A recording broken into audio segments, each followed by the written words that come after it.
This is part 5 of 2001. This is a Christmas theme. I have this comic strip story all over the fucking place. Now, when I did the first 3 comic strips, excluding Super Rangers was done on 8.5 by 11 Bristol board, and it was like vertical. I did the first 3 Rise stories, the Lady Killers, Gamma Droid Prime, and the cow manure story, and some of this done on 9 by 12 watercolor paper. So it was big paper. So fuck no, I was not going to be able to scan shit worth a damn from this over the other. It was just not going to happen. So I remember when I was scanning those watercolor papers, it was done on a LaserJet printer back in 2000, 2001, 2002. So it was difficult. So after a while, I stopped using watercolor paper, and this was the story I stopped doing this. So for the first 2 or 3 parts, you're going to see the watercolor. So what is the theme here? It's Christmas Eve night. It's a holiday theme. I didn't write this on Christmas Eve night, but I wrote it actually in November of 2001. And you have Santa Claus falling to his doom. You know, George or Jorge is going to go outside and see what the fuck's going on, and Santa Claus lands on him. Let me get out of this because it is all over the place. Okay, so Drake is concerned. He says, "What goes on out here?" And he said, "You guys pull him out of there. It's Santa Claus. He's real." And he said, "Yeah, well, we did combat alien robots." So Jorge's stuck in the ground for some really unknown reason. There's Rye. Gino is trying to pull him out.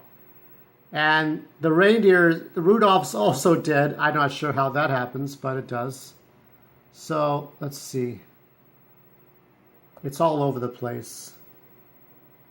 Here we go. So this is when I started to do on Bristol board 8.5 by 11. I think it was 8.5 by 11. It was much smaller than the watercolor. So they're trying to figure out what to do. Drake says, he's got an idea.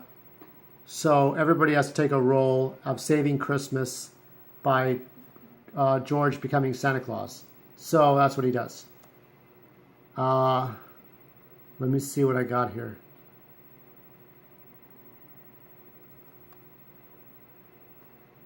Oh, okay. This is before. This actually goes before it. This is actually part 3, and the other one was part 4. See, it's hard to remember. I have to be 23 years old again and try to remember exactly where everything was. So yeah, they're gonna bury Santa and the reindeer in the backyard, and they don't legally exist. So what else can Rosemary's against the idea, but what else can they do? So she's swearing. She has to bury both of them in the backyard. And where's Rudolph's body? They're trying to cook him up for dinner. So now what we're going to do is go to... Okay. So I also changed my medium. Up to this point, I used colored pencil and black marker. So here they're going to a family's home. And there's a knock on the door. The little girl opens it, and of course there's Santa Claus. That's George, of course. George doesn't say a whole lot. He'll smile and he'll show expressions. Drake does not smile, and he says very little. So they're kind of like that. Oh, I should probably keep it. Okay, let's just keep it. I'm going to keep it on slideshow mode right now. So Drake and Rye are helper elves. And Gino is a reindeer. Rosemary is Mrs. Claus. And George is eating like all kinds of food. So I didn't realize this just now. These two scenes it's separate panels, but it looks like one scene. I just noticed that. Oh well. So Gino's trying to do something foul to the mom, and you know, you got who's electrocuting him, of course. Rosemary's using a taser gun on Gino. And Santa Claus has had too much to drink. He falls on his fat ass. And the little girl says, "Oh, you should come quick. Something's happened something's happened to Santa." Did they even write that right? I'm not even sure.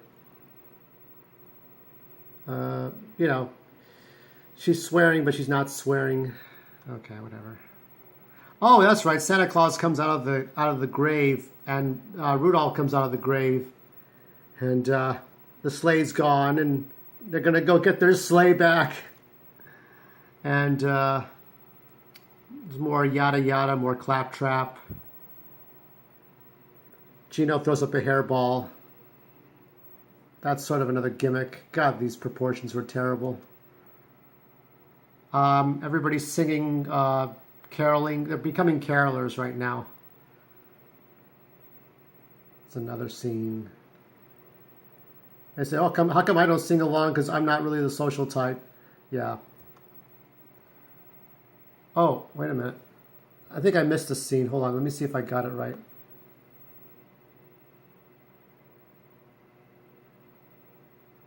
Let me see what that is.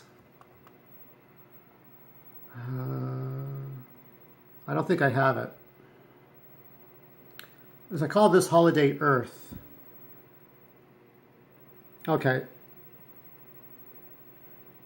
There's a scene missing. I can't find it. There was a scene missing in Lady Killers where Jorge is about to kill a mouse.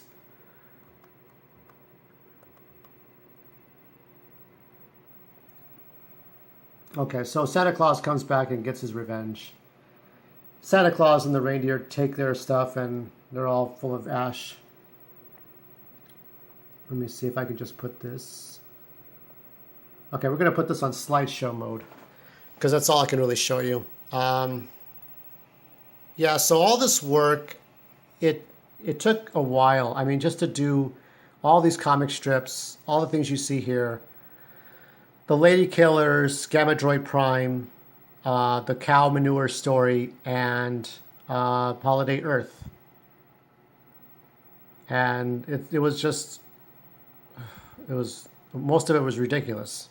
So the next year, I still did more of these kinds of stories, but at some point I was going to get into the origins of these characters, but that's not until 2003 when I graduated with my bachelor's degree. Didn't get a very good job, but we'll get into that later. But at the time I was doing, I thought I was doing all right. I thought I was doing all right with what I had. I mean, I thought here I'm creating this It's Always Sunny in Philadelphia, Three Stooges, Laurel and Hardy kind of comic strips. And this is going to work out fine. But, it's like chewing gum. You just lose interest after a while and you spit it out. And that's what it's all about. So I'm going to end on this story. Be kind, be cruel, but be yourselves. And remember that it gets better from here.